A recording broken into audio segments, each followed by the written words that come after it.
Hey, welcome back to Meg's Diabetes World.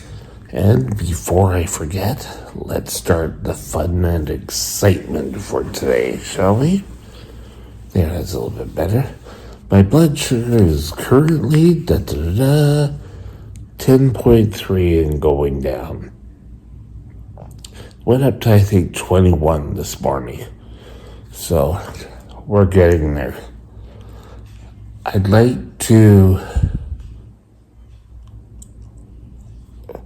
talk a bit about your young diabetic growing up and then you having to let control go to them. I was kind of, 1 minute I was sent to diabetic camp, next minute came back, and I was supposed to be able to do everything. I understood the principles, but determining on when I'd go low, when I'd go high, what the appropriate action was. And all I kept getting back from people I lived with and such was, what are you doing wrong? All you have to do is take your shot and then you'll be fine. And I would have lows. I'd most of the time be high. I'd be so tired. And it was kind of like my support system was pulled out from underneath me. My mom and my stepfather got a job in Fiji, so they kind of went off. I was 14 when they left, carrying all this weight of diabetes and, oh well, just follow this and you'll be fine. You're cheating. I know you're cheating. And you're in an age where you're growing up and you get hungry.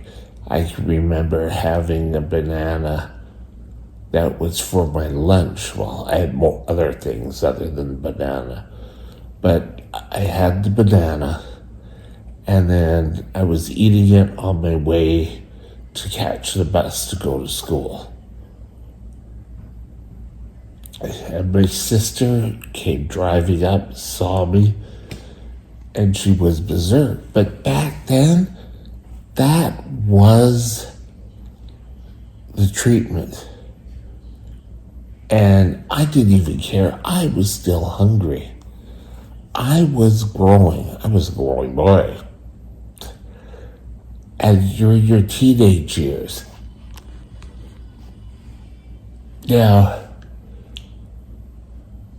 I'm not saying she was an evil witch or anything. What I am saying is that was part of a plan back then. I should have been seeing an endocrinologist, which I wasn't, which was my fault, her fault, my mother's fault, my dad's fault.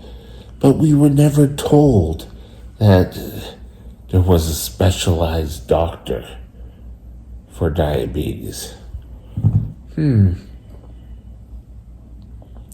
But this was before the massive test, and we now have learned that tight control solves a lot more of the issues. Tight control doesn't mean your blood sugars are perfectly controlled all the time.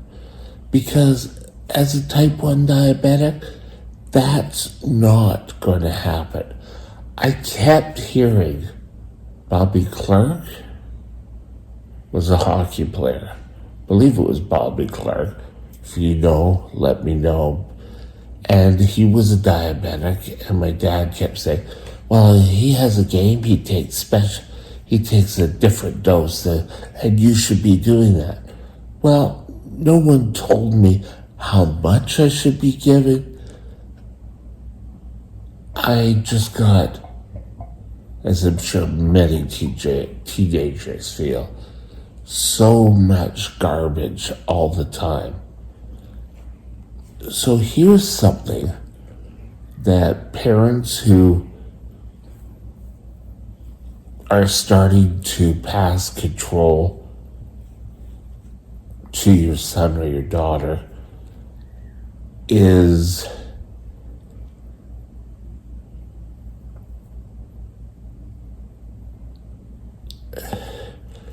you want to start having, it could be a weekly sit down and say, okay, this week you were high this day or you had a low. Is there something we can take away from this? Instead of going, what are you doing wrong? You're not caring for yourself, right? Blah, blah, blah, blah, blah, blah. And there was one time my mother and stepfather were in Fiji. I was living with my dad and the person we were living with in Sherwood Park, Alberta. And they kept saying, oh, he's not following a diet, blah, blah, blah, blah, blah, blah. And they made arrangements to see the doctor and go to diabetes training. But you know what? I wasn't allowed to go. They went. So again, I was sort of cut out of the picture, but I'm supposed to know everything. And I feel a lot of times young teenagers with diabetes seem lost. They don't feel that they can talk to anyone about it. And as such, people lose interest and lose control. And things like as simple, I don't know, cold, their blood sugars could go out of whack and they feel like crap. And adults around them seem to put an awful lot of pressure on the shoulders.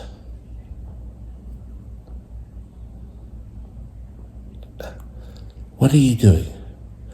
Are you following? Are you eating anything? Are you cheating? And that was always the big thing. Are you cheating?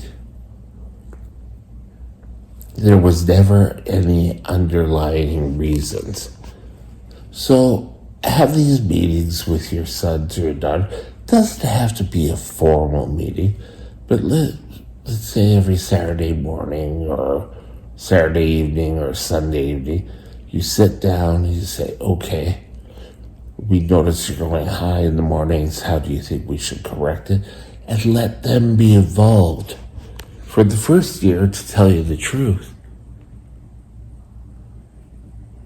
things were given to me. I was spoon-fed how to take care of my diabetes. It wasn't until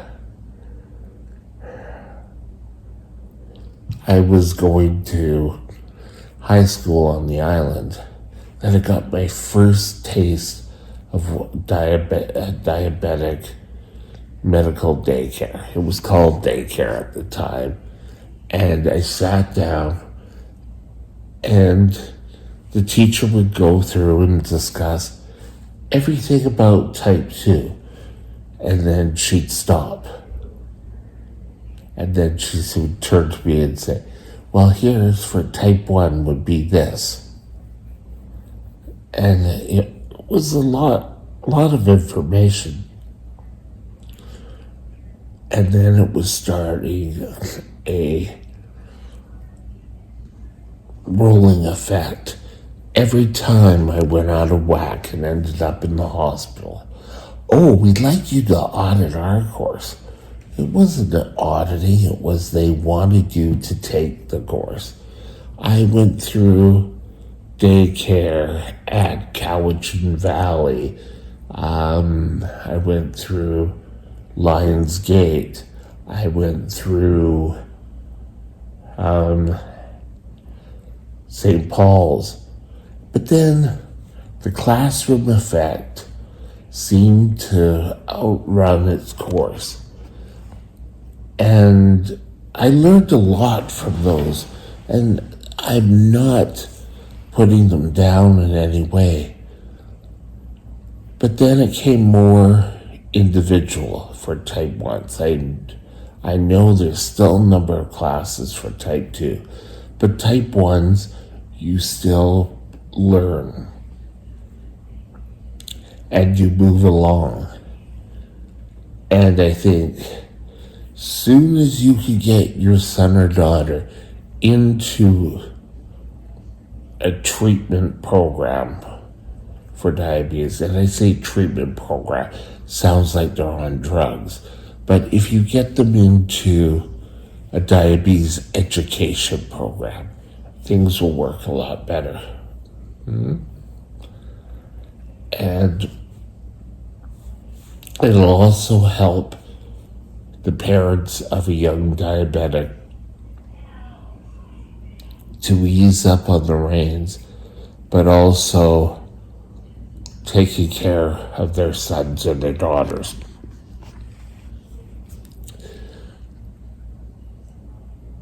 Out of my whole diabetes life, no one said, okay, here's the keys to the car, go out driving without training.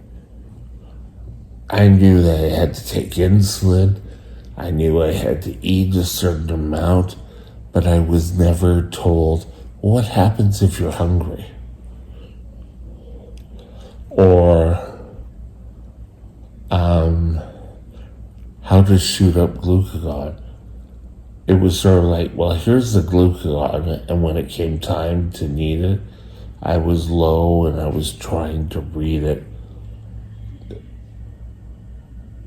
That's what education is for. That's what diabetes education is for. It'll help the person to grow and to get better and develop their own self-control with diabetes. And it will also help them control their diabetes, so diabetes doesn't control them.